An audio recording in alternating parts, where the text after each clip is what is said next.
Heritage Association. As I said, our first commitment is to preserve the physical structures and also to promote the Swedish heritage. I think all of us can be very proud of what has been accomplished through the years. I think that had it not been for an organization like the Heritage, many of the structures that we see now and which many people come here to view, they simply would have fallen apart.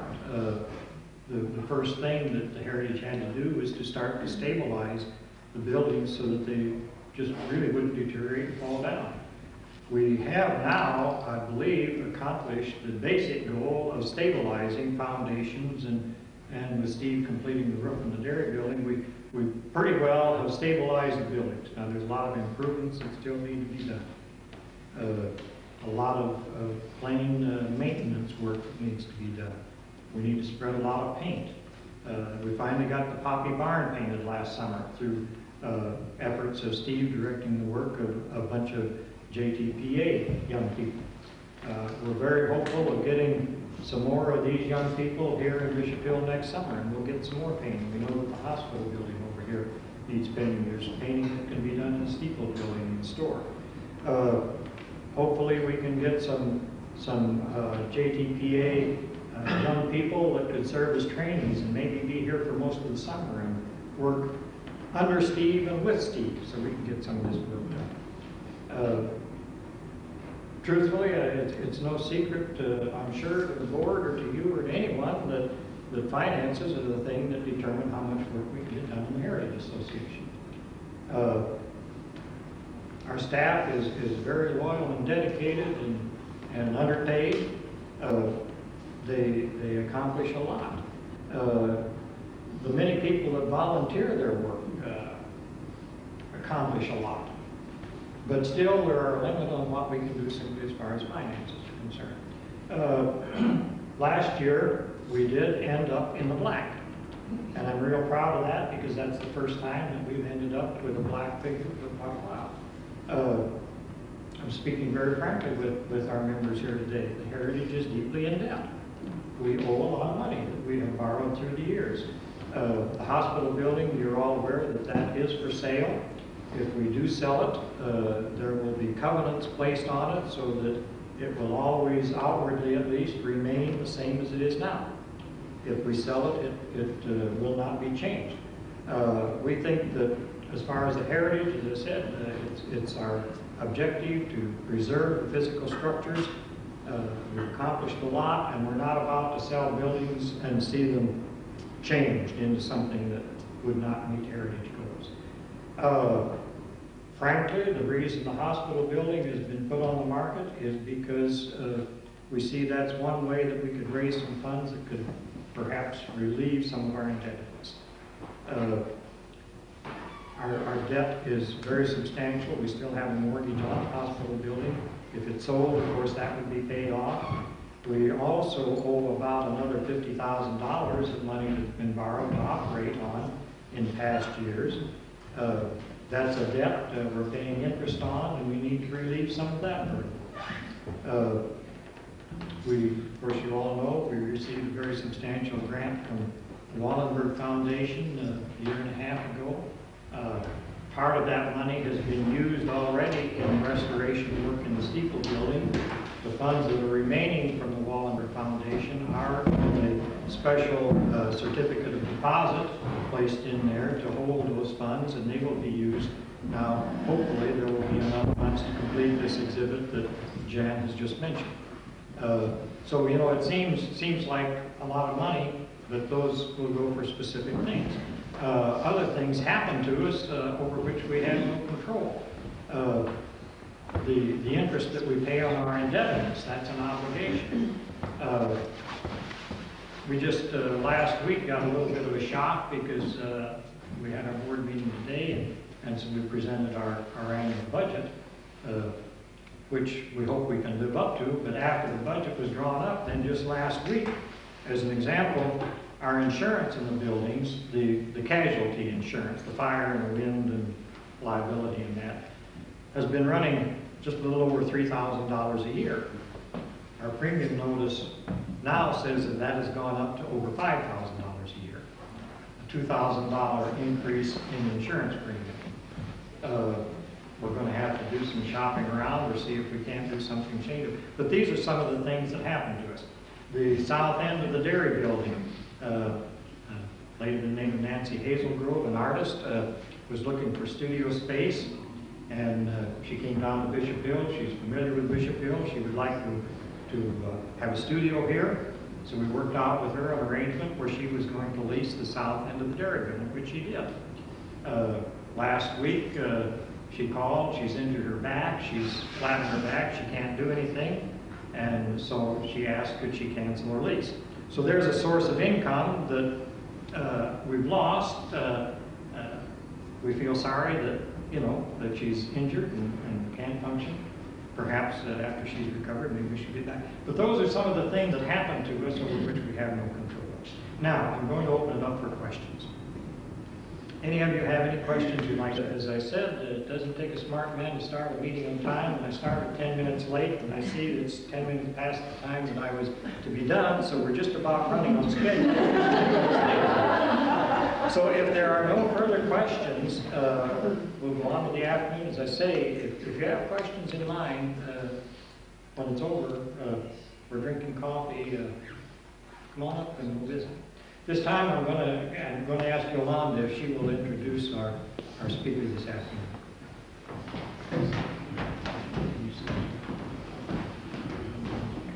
Yes, I can see her pass the poll. I can see you blush, that's right. Well, I'd like to welcome you to the program portion of the program. Carolyn Anderson and I, as I said last year, have known each other for years.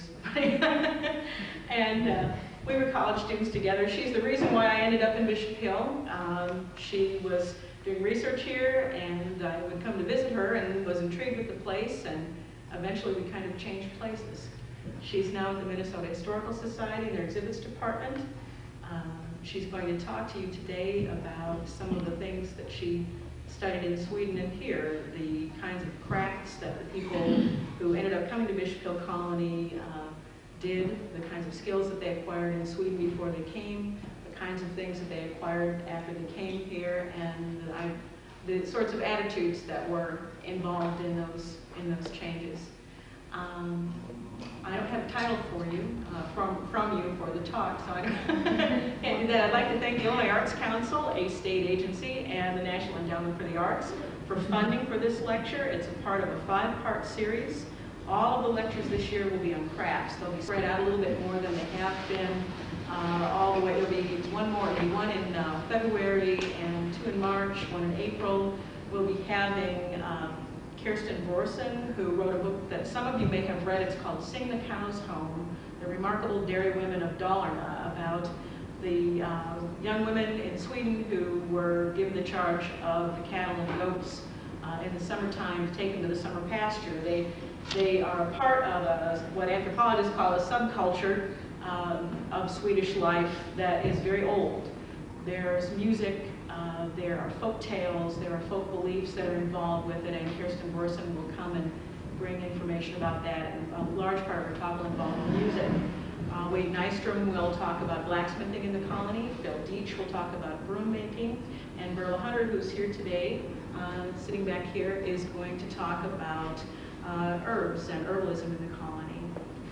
So I'm Carolyn, otherwise known as Cookie. And her 40th birthday was Thursday. I can tell you that.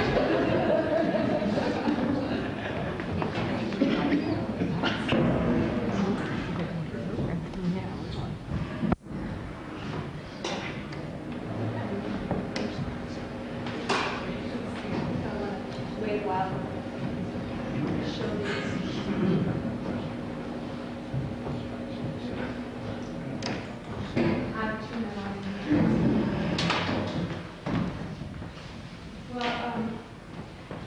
What I have studied most about the Bishop Hill Colony is called its material culture, which means what did they make, how did they make it, and how did they use it, and what did it mean to them. And this came about because of the restoration in Bishop Hill and the fact that we needed to know, we've got these objects and we've got records of objects, but how did they fit together with the buildings and with the whole story of the Bishop Hill colony?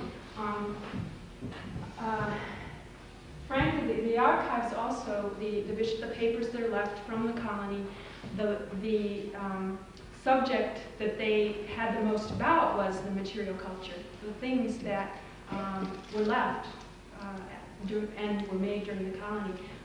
One of the most important sources is a series of inventories that they took at the time of the dissolution in 1860 and 61. They went around with a stubby pencil and wrote down list after list of the things that belonged communally to the people of Bishop Hill, so that and they put evaluations, you know, like a broken cup, 10 cents, and everything from that to the names of all the cows and bulls and everything in the colony that was considered communal property. They made a list and an evaluation so that they could come up with an idea of what it was worth and therefore how to divide it up. And these are invaluable documents. They're also in a very peculiar language, mixture of English and badly spelled English and badly spelled Swedish for the most part, but they're extremely valuable documents, along with lots of receipts and other evidence of what they had in the colony. And this was like a gigantic jigsaw puzzle, putting all these pieces together. And I also had the opportunity of going to Sweden and looking at what they would have known before they came here and how we could compare that to what they had in Bishop Hill. So I was trying to think of a definition of crafts, since Yolanda asked me to talk about crafts, and I guess I would call it, crafts are basically processes and objects that people make with the help of machines, as opposed to industrial products, which are things that machines make with the help of people.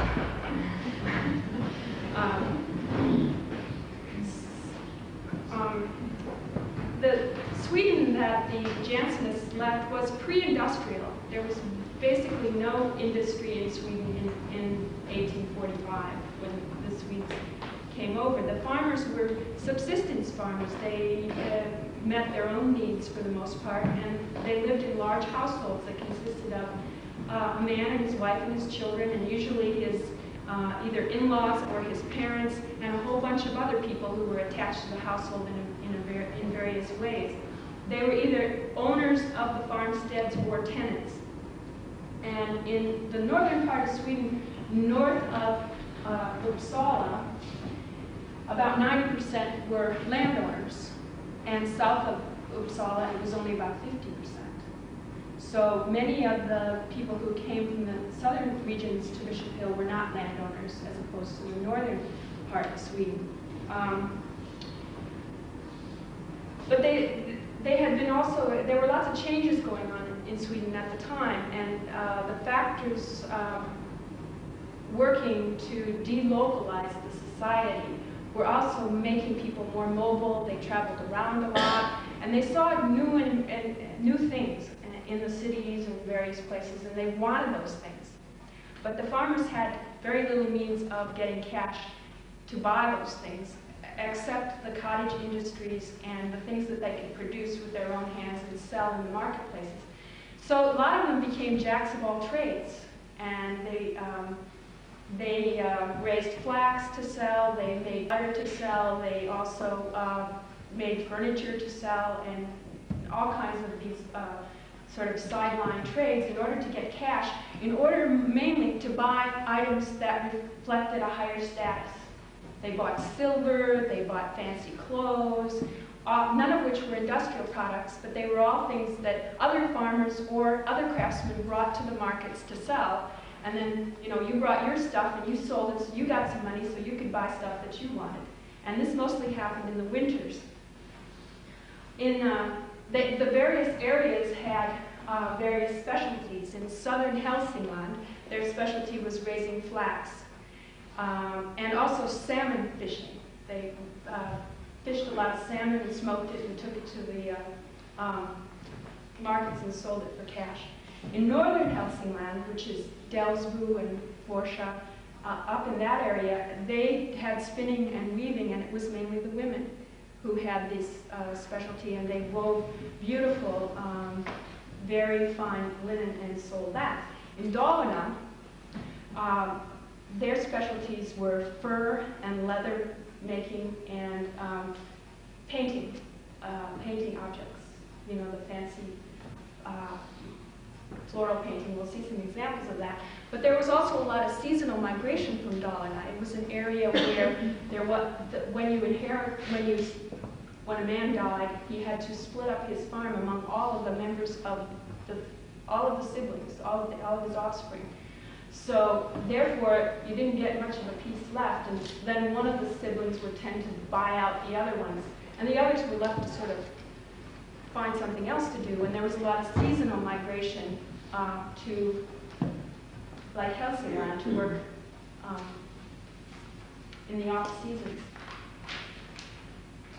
The only, what might be called an industry in this whole area were the ironworks. And they were dotted throughout the countryside, out in the woods. And all of the capital, all of the money for these had come from outside the country. So there were owners of these ironworks who weren't Swedes. They tended to be Germans or some other nationality. And they lived in big fancy houses. And all of the people who worked there lived in, you know, single family little cabins. What these ironworks did was to refine the iron ore that was then shipped to the coast, where it was used further in shipbuilding and like gunworks.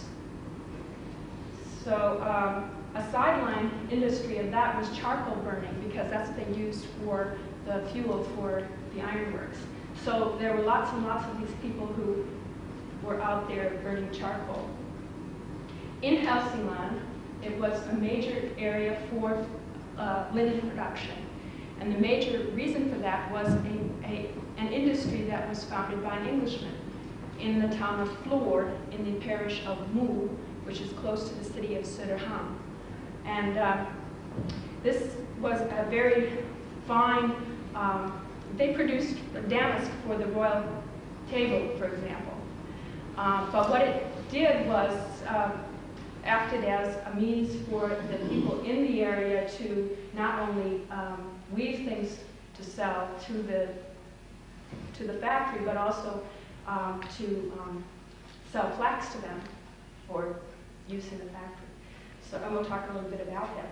Basically, the doctrine of Jansenism, or the fire that spread the Jansenist ideas, traveled along the roads that connected the ironworks and the cities, and it was the parishes all along these roads that were affected by Jansenism, but not the ones that weren't on the roads. And that's the same same phenomenon you find with any innovation that happened in Sweden. It followed the roads, but the people in the next parish in were not affected by it. You can read estate inventories, for example, and the people in the parishes along the roads had the fancy clothes, they had the copper coffee pots, they had the silver spoons, but the people further inland had the older way of dressing, they had less fancy things and plainer way of life. And it was the people who were affected by these new ideas who were also affected by Jansenism. So things like religion and clothing styles and furniture styles and architectural styles followed those routes. I'll just briefly say that most of the Jansenists came from Hälsingland, according to my calculations, about 950. And more than half of those came from the parish of Alfta and its neighboring parish of Ovanåker, which you've all heard of. And probably most of you have been there. From Uppland, which is the area around Uppsala, and the area that Eric Jensen came from, there were about 250. And these are the people who were much less likely to be owners of their farms. In Gästrikland, which is the area that's near Gävle, They came from 2 parishes. There were about 65, and they were from these ironworking areas. And then in Dahlonach, closer to Norway, there were about 80 people, and they were mostly from the parish of Malung, which is also where the wealthiest member of the colony, Linjo Gabriel Larsson, came from. Well, so let's look at pictures. And I'm going to show pictures all from Sweden because you know what Bishop Hill looks like.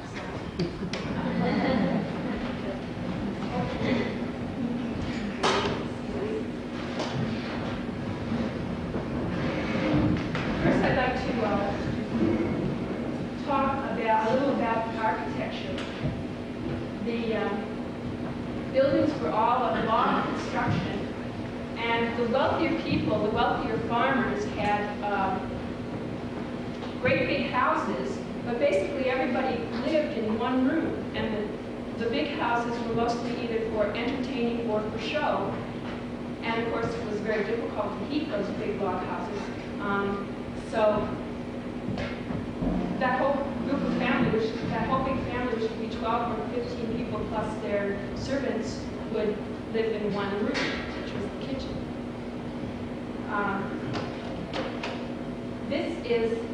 These are pictures from Sweden. That last one was these are showing you the sort of models of upper class architecture that they were exposed to and that they wanted to emulate. This is the priest's house in Söderhamn, or in Söderala. This is the church in Söderala. And this is what the area around Söderala looks like, which is a big fertile valley. And that's in southern Hälsingland. This is what the farmers' houses looked like. And as I said, they were big, fancy houses, and basically they lived in one room and filled the rest of the house with all of these high-status items that they bought at the markets in the cities, or itinerant craftspeople like painters who would come from Dalarna, and they would have the rooms all painted and decorated, but only use them for special occasions. And some farms even had a whole separate house that was a special occasion house. This shows a village and how close the farms were together. This is an existing one in Söderala. This is one farm, and this is another farm, right next to each other. And the buildings were placed in the older pattern, they were like in a square, and in the newer pattern, they were in a 3-sided horseshoe shape. This is the church in the parish of Mo, which is a more modern church than Söderala. This was actually probably being built about the time that the Jansens left. And this is in Bollnäs. Whoops, sorry. I'm going back. Wait a minute. Wait. I'm going the wrong direction. It's both going forward.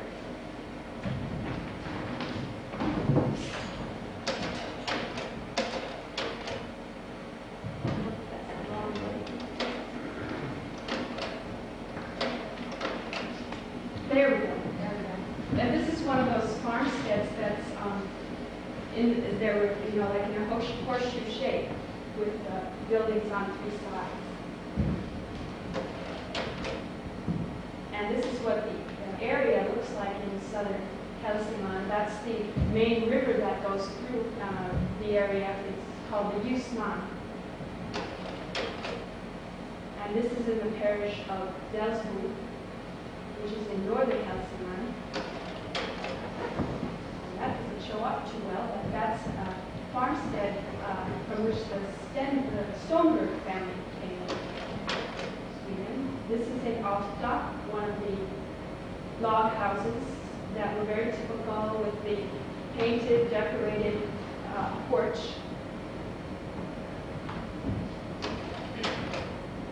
And this is one of the what Yolanda was talking about. This is one of the places in the mountains where the cowgirls, I guess you can call them, took the cows in the summer to pasture. And basically they had a really good time. The young ladies got to go up and the young men would come and visit them. And, this is the very rugged country that you find in northern Hälsingland. And there's lots of forest, and there was lots of forest at that time, but the forest was not particularly valuable at the time the Jansenists came, except as a source of charcoal. The reason it was not valuable was because there was no transportation to get it from there to any place else. The railroads came very, very late in Sweden, and therefore, if you chopped down a bunch of trees and got them to the sawmill, there was no place to send them to sell. So it was a very localized industry. It was not, lumbering didn't become a major industry until much, much later. This is the type of house that a craftsman like Blacksmith or a sailor or one of the soldiers would live in, basically a small two-room cottage, or a tenant farmer might live in that house. A house very similar to that. And this is the church in Malmö in Dalarna. And this is the what Dalarna looks like. It's full of lakes and rivers and trees. Very rugged country. This you can't see very well at all. This is the church in Rättvik, which is in Dalarna. And then we've gone from Dalarna, which is very rugged and forested, to the plain of Uppsala, which is where the Jansenists from Uppland, as well as Eric Jansen, came from. A very fertile area, but again, most of the farmers were tenants there. That the land was actually owned by big landowners from whom they rented the land. This is a chapel in Åmot Bruk, which is in Gästrikland. And I find this very interesting because to me it resembles the Jenny Lind chapel. And it happens that the chief builder in Bishophill, Lars Lindbeck, was from here. And this chapel was built shortly before he left. So to give you some idea of the models of buildings that they came here with. This is the church in the town that, or the area that Olaf Kranz came from. And it's, as you notice, has a gambrel roof. And this is actually the house that Olaf Kranz and his family lived in before they came to America. It's a museum today. But once again, it's an example of the 1- and 2-story log houses that everybody lived in, but they only lived in one room. That's what they had. That's what they lived in. This is what they aspired to. This is not a wonderful picture, but this is what Gävle looked like in the 1840s when they came from Sweden. And these are the kinds of buildings that they saw in the cities and in these manor houses that were the higher class types of buildings that they basically wanted to copy. It's real hard to see in the light, but many of the buildings in the cities were stuccoed. They had lots of windows. They had interesting roof lines. This one is quite interesting because one of the major principles of the architecture was the symmetry and the door in the middle, the same number of windows on each side. Over here, I forget which ones are real, but there are some real windows and the rest are painted on to make it symmetrical.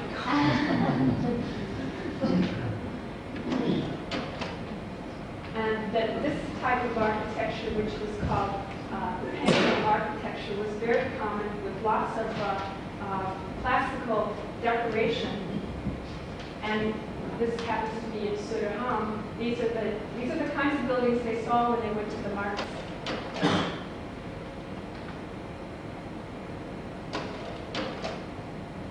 And as I said, what they were familiar with was log construction, not frame construction, not masonry construction. This is really difficult. And various kinds of log construction. Even the hay barns were made out of logs.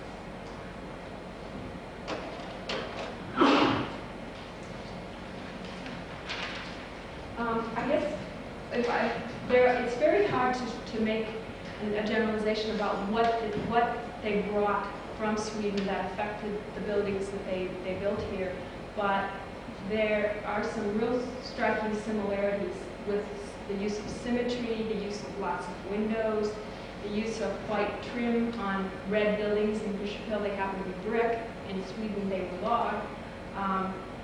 Rooms that were arranged in pairs, and central hallways. It's probably quite a bit of extrapolation, but I think that they were working on Swedish models and developing them in the United States. Rectangular construction, and above all, the use of classical details. In the case of the American environment, it was Greek Revival architecture. So they didn't use the farms that they left as a model, but the towns that they were familiar with. And I think that corresponds to their idea of building a utopian town. It wasn't going to be a farm or a manor, it was going to be a town. And in Bishop Hill, some of the buildings are functional and some of them are obviously stylistic statements. You know, there are those rooms that you lived in and those rooms that you had for show. And then I think they did that in Bishop Hill as well.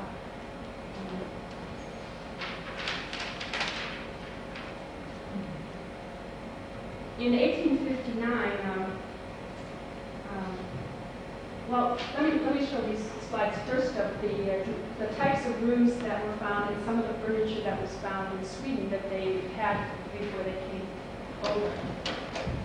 This is very difficult to see, but these are actually built-in beds that look like cupboards. And you open the doors and you climb in and you shut the doors, kind of like being on a train. And during the day, you can shut the doors. This built-in furniture was typical of the early 1800s. This is also a bed, but it has a dresser with a drawer down here and a cupboard up on top. And as you see, it says 1844.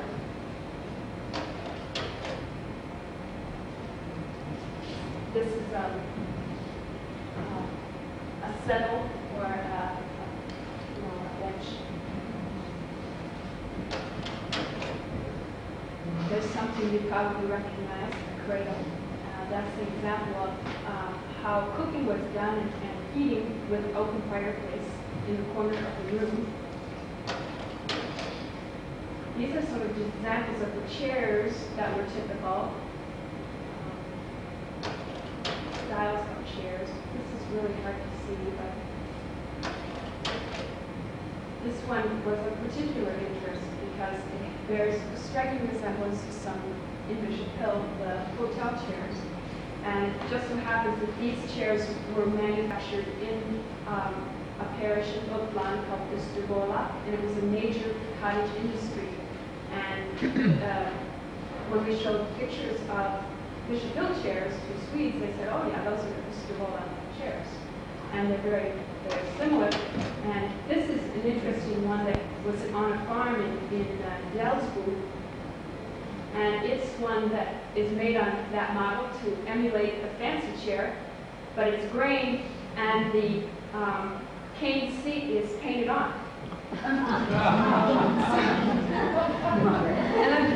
I think this is a really good example of to what lengths the peasants or farmers would go to make high-class items to fill their homes. here's some examples of tables of crockery table. That, you never know that those are round, half-round tables. And two of them that fit together, and they were made of a fancy wood like walnut, which was very rare in Sweden, but which the upper class had and the peasants didn't have. Desks, like drop front desk. And the thing you'll note, though, is almost all of this furniture is painted with these floral designs. That was all done by itinerant painters who came around and painted your house and painted your furniture. They were usually from Dalarna.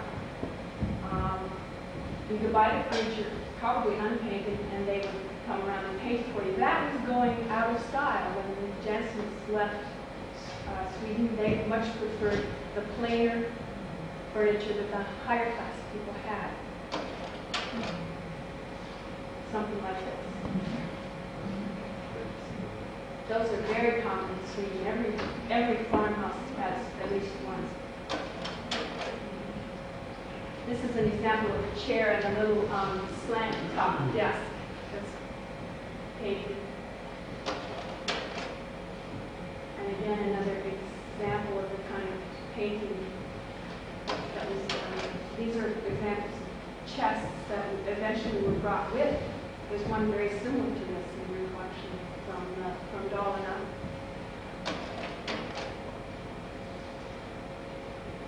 This is painted in 1837.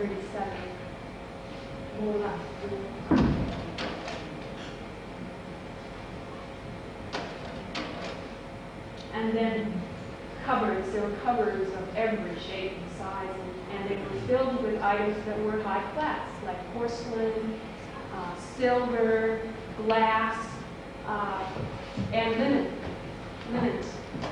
That's where you kept all of this stuff that you bought.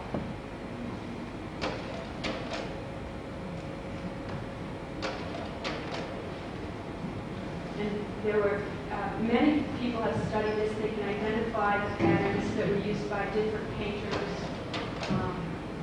This is a little hanging corner cover. This is a plainer corner kitchen cover with brown front.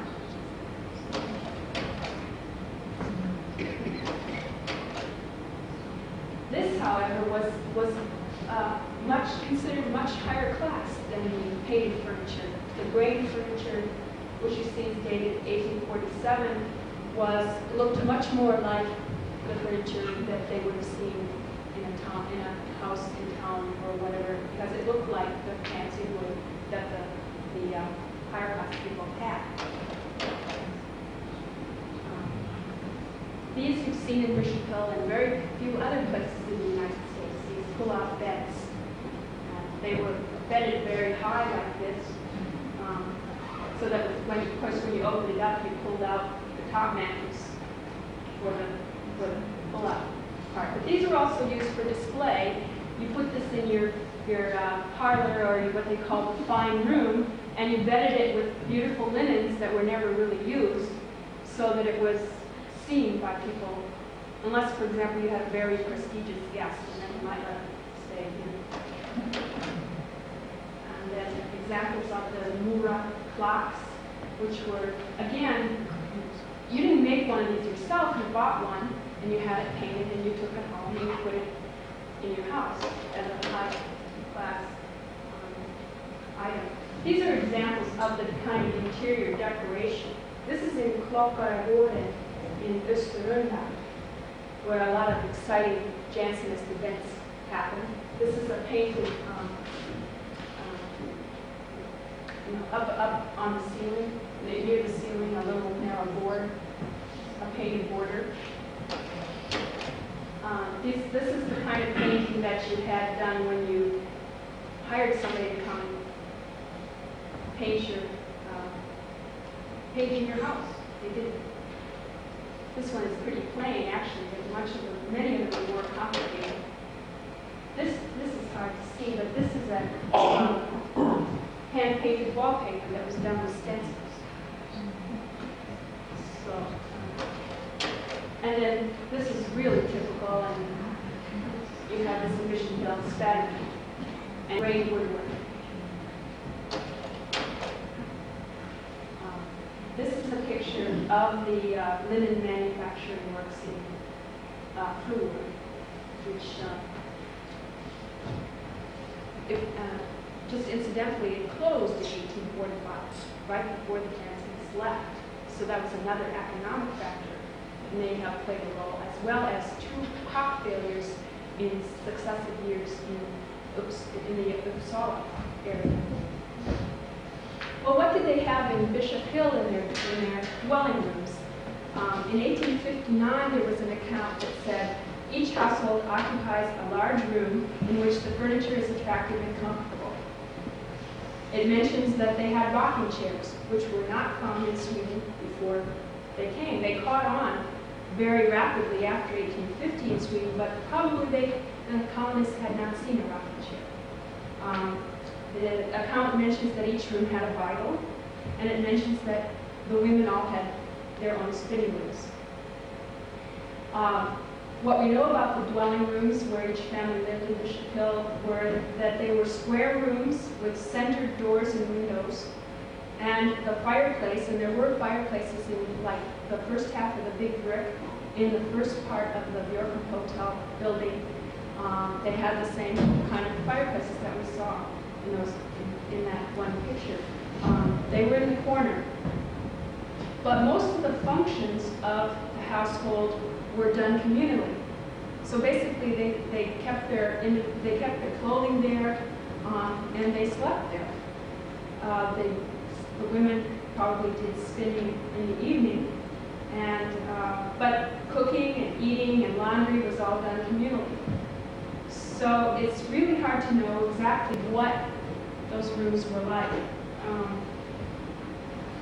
Among the types of furniture that were new in Bishop Hill were rocking chairs, as I said, dressers or chest of drawers were new, sideboards or like the low chest that's covered underneath with 2 drawers on top.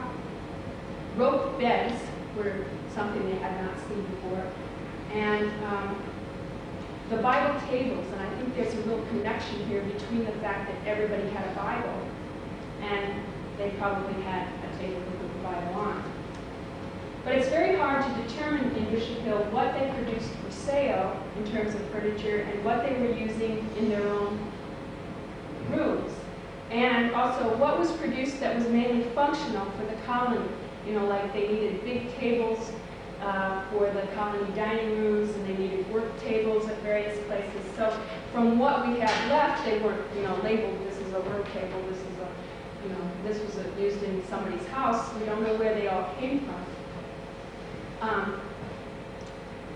But I think that most of the furniture that we have that still exists in Bishop Hill probably was preserved by people who got it in the dissolution, had used it in the dwelling rooms, and it was handed down. Because there's a disproportionate number of such things as pull-out beds, Bible tables, cradles, Windsor chairs, rocking chairs, wardrobes, and these desks and dressers. And they do not occur very often in the inventory of the colony communal holdings. So I think we can extrapolate, with some caution from that and say that these were the kinds of items they had in their own rooms, like the pull-out beds, which I don't think they probably sold too readily to Americans who weren't used to them, but they were very used to them, and they were really economical in a limited amount of space. So the pull-out beds were probably used in their dwelling rooms. And my feeling is that they had very little exposure, the colonists, to how Americans really lived. There were very few people who I can imagine ever went into the homes of Americans and saw how people really lived day to day. So I think that most of the things that they borrowed from the American environment were kind of external, like stylistic elements, decoration, but the things that they used daily, I think they kept using their Swedish patterns, especially since so many of the colonists were women and so few of the women had exposure to any American way of life. Well, I can't remember what I got. Oh, okay. I've kind of divided the colony into a number, actually 3 phases in terms of the way the crafts were organized. First of all, there was a pioneer period from 1846 to 48. This was a period in which they were establishing food and shelter.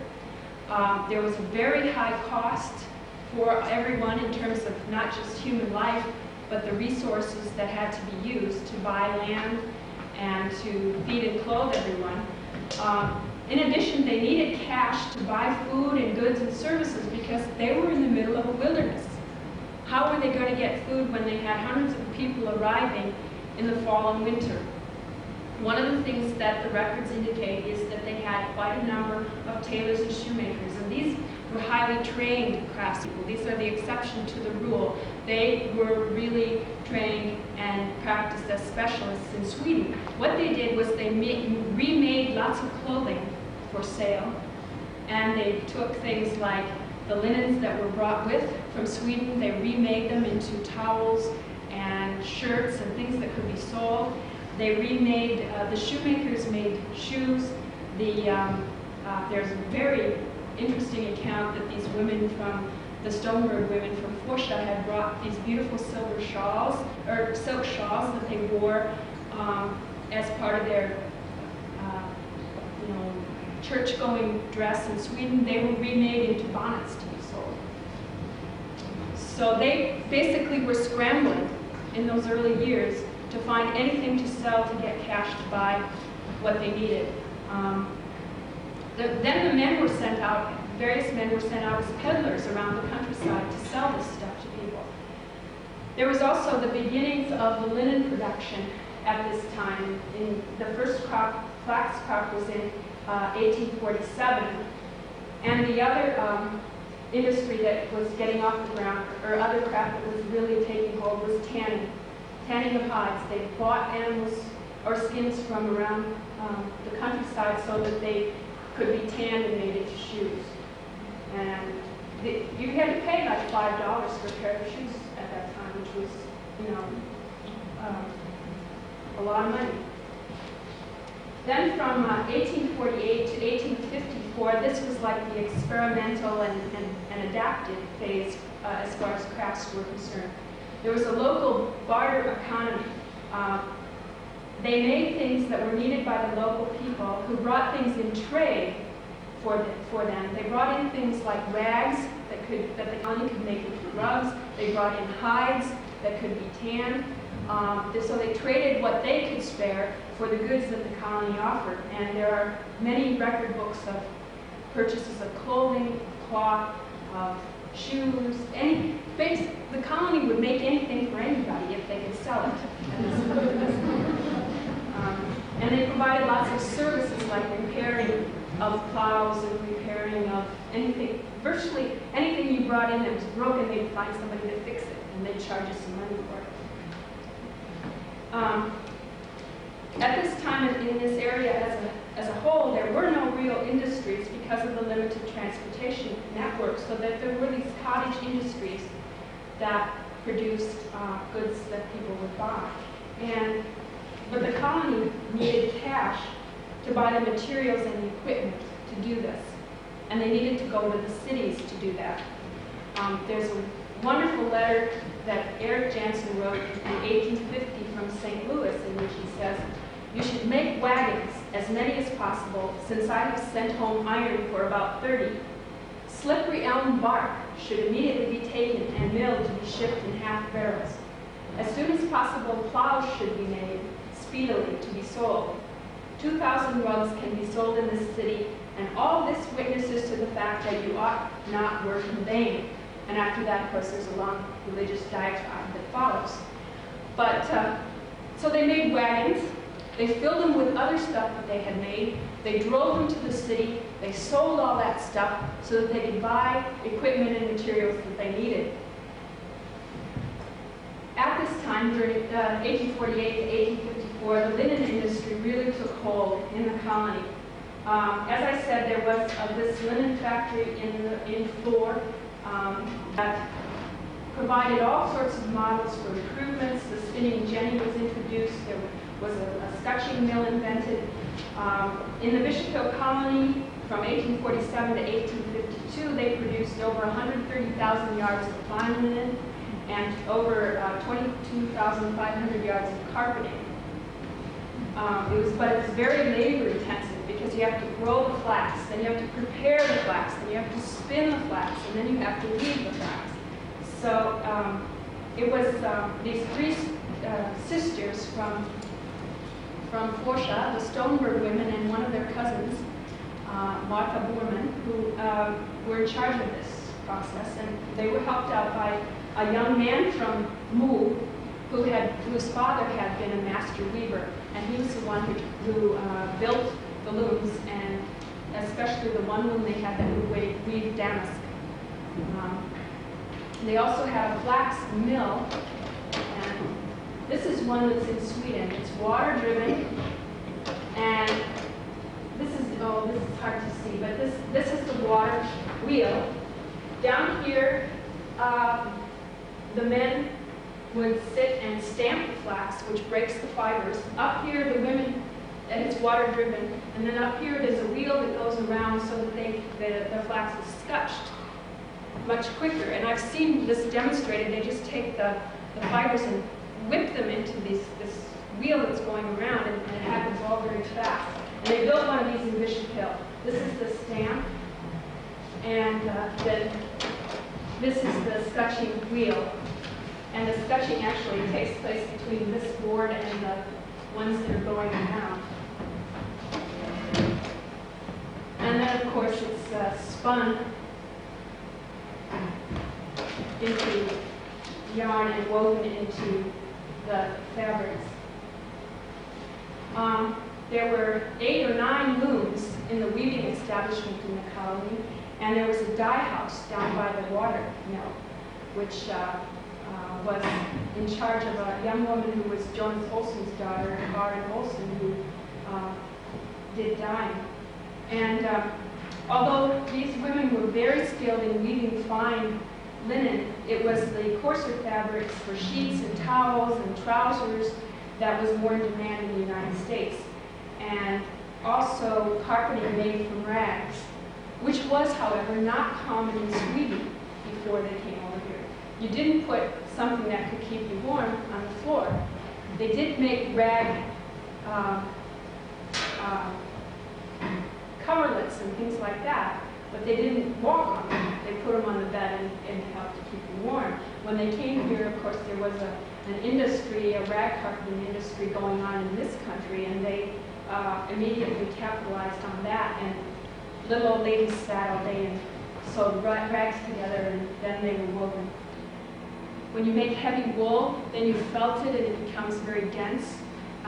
It's a fabric in Sweden called vodmal, and they use that to make trousers and coats and all kinds of things. The women were responsible for making all the footwear, the stockings, and also the mittens and things. So they do that probably at home, using knitting techniques, but also a technique called nålbindning, which is you make like, it's similar to crocheting, but it's not exactly like crocheting. There's one pair of mittens in the collections here that is done by that technique. During this period, there was also a continuing demand for clothing and shoes. Before the railroads came, this was hard to come by, so they could still keep selling that. And there was also a big demand for building materials like lumber and hardware and bricks. I didn't mention brick making, but it really was a huge industry, more than even a craft in the colony. They made something like 5 million bricks. And again, it was the women primarily who were involved in that.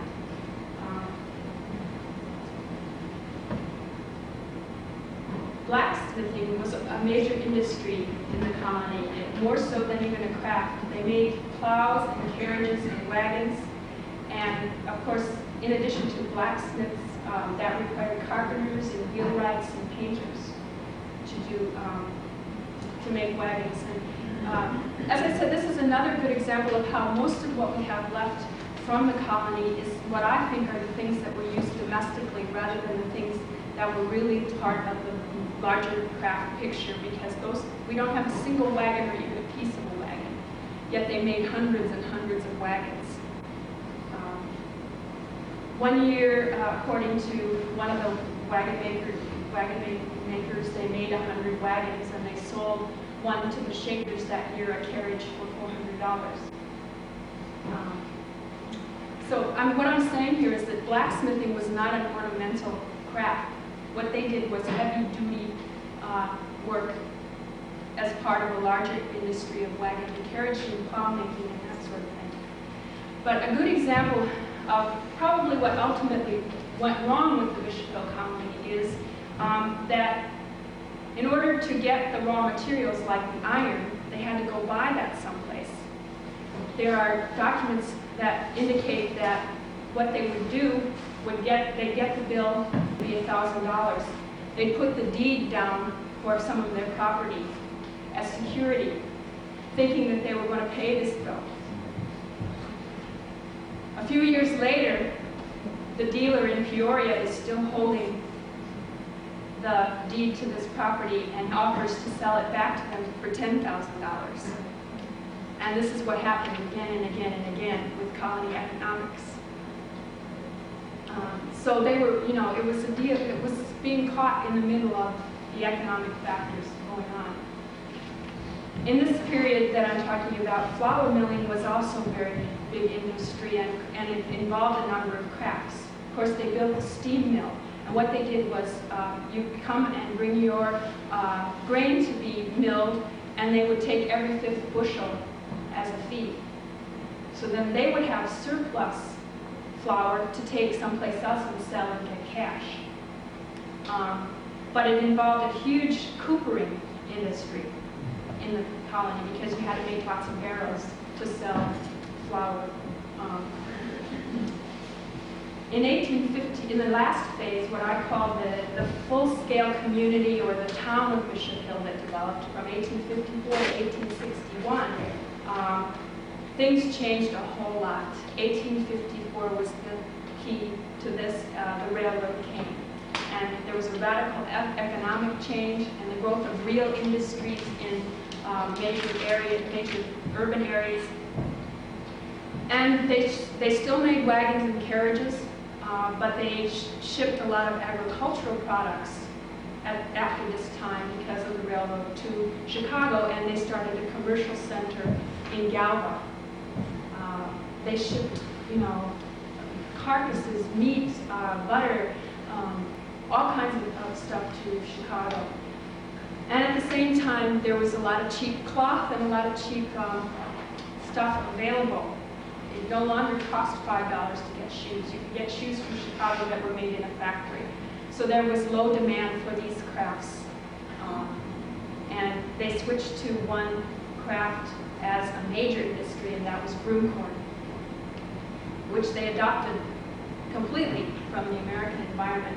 One crop of broomcorn could produce the same cash income, or more cash income, than 100 wagons or 25,000 yards of cloth.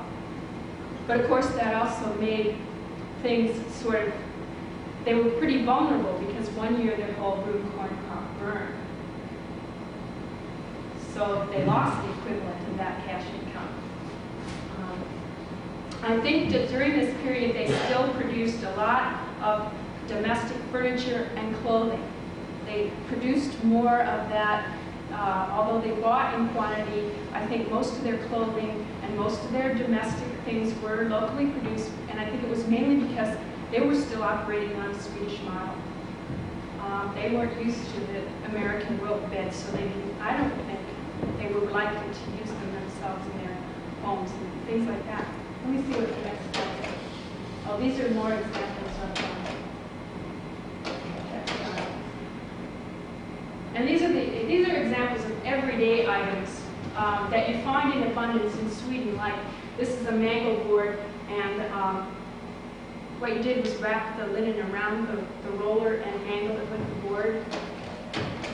And these are the things you use to beat your clothes on the racks when you wash them. It's called the clock tray. There's your picture.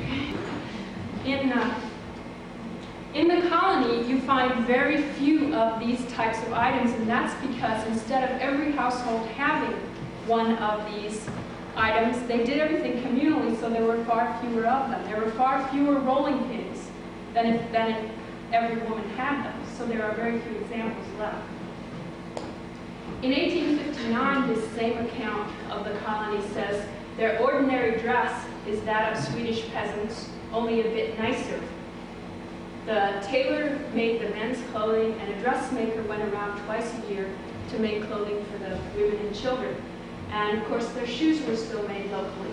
This picture, which I just found out who the people are, and I noticed that it's in backwards, which I apologize for, but this, I think, is a very good example, and this was probably after the colony and probably taken in the big brick. But this is a good example of very typical Swedish clothing that the women are still wearing. And this is another example of that similar type of clothing. So probably most of their furniture and clothing was still produced in the colony, though a lot more of it was made with material that they purchased from outside, like cotton.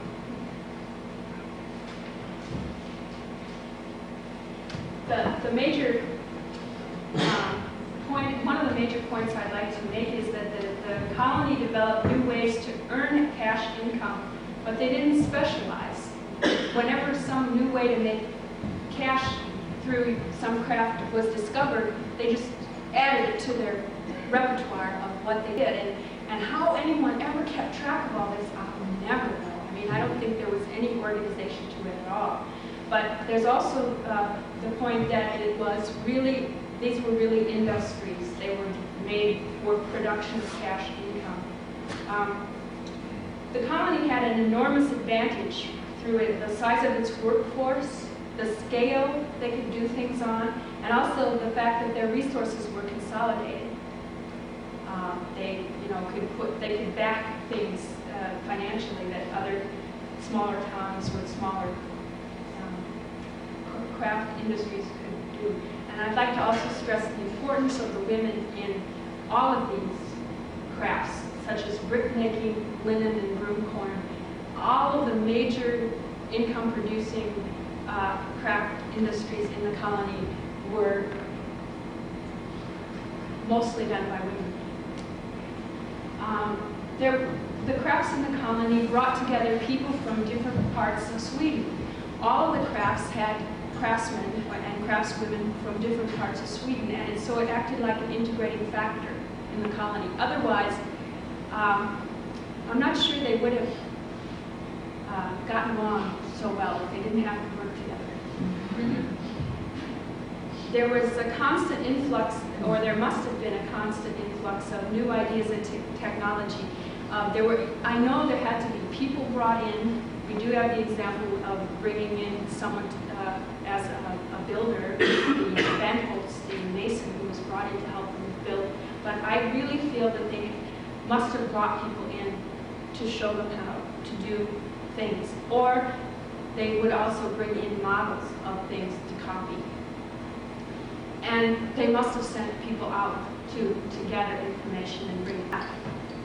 Once again, I'd like to say that I think domestically, not just in their clothing and furniture, but also in their food and how they did their laundry and virtually everything that dealt with how they lived on day-to-day at home was, I think, pretty much Swedish. They kept their Swedish models. But externally, there was a tremendous American influence. However, most people were not exposed to how Americans actually lived, only the external parts, and that's real similar to what it was in Sweden. They were exposed to the externals of the upper class, but not how those people really lived. So they borrowed sort of the style and the look, but they didn't borrow, the everyday lifestyle. There wasn't, I don't think, a lot of leisure time available in the colony to do things like make decorative items. You know, they didn't do a lot of fancy embroidery and lace making and things that didn't produce